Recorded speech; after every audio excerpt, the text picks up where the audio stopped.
जय जगन्नाथ। सफलता समस्ते पाइबाकू चाहती किंतु सबुठु कम लोक सेथिपाई दाम देबाकू प्रस्तुत थांती। जीवन रे जेउ माने बड़ हेले से माने कथा कम कहले काम अधिक कले आउ एही कारणरू most people never become successful. आजिर दुनिया रे सबुठु बड़ रोग कोन जानिछंती कि लोके स्वप्न बड़ देखंती किंतु डिसिप्लिन छोट रखंती। सेमाने मोटिवेशन खोजंती किंतु कष्टरू पळाई जाइथांती। सफल लोक माने नॉइस रु दूर रे रुहंती कारण सेमाने जानंती power always grows in silence. अधिकांश लोक फेल हेवा पूर्वरू हारि जानती। सेमाने भाबंती लोके कोन कहिबे किंतु मने रख लोक मानकर मतामत तुम फ्यूचर निर्णय करे नाही। सफलता बेड ऊपर सोइले मिले नाही। तुमे जेते कंफर्ट भीतर रहिबो तुम ड्रीम सेते दूरे जीवो। पेन इज टेम्पोरारी किंतु टार्गेट इज लाइफ टाइम। शक्ति चित्कार रे मिले नाही किंतु नीरवता रे ताहा छपिकी थाए। जे माने चुपचाप निज गोल पाई काम करंती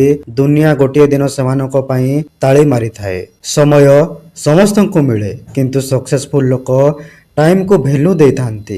एक्सक्यूज दे तुमे अन्य मानक नुहे निज फ्यूचर को डिस्ट्रॉय करिथाओ। जीवन रे जदि सतरे बड़ हेबाकू चाहुच तेबे चुप हे काम कर। सफलता शब्द रु नुहे डेली डिसिप्लिन रु आसे।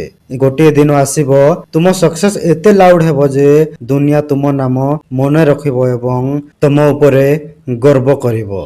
Remember powerful people talks less and work more. Stay silence and stay dangerous. तो सांगा माने आथिला आज वीडियो जदि वीडियोटी भलो लागला लाइक करंतु शेयर करंतु एवं एमिति वीडियो देखिबा पई चैनल को सब्सक्राइब करिक जानतु। Signing off thank you.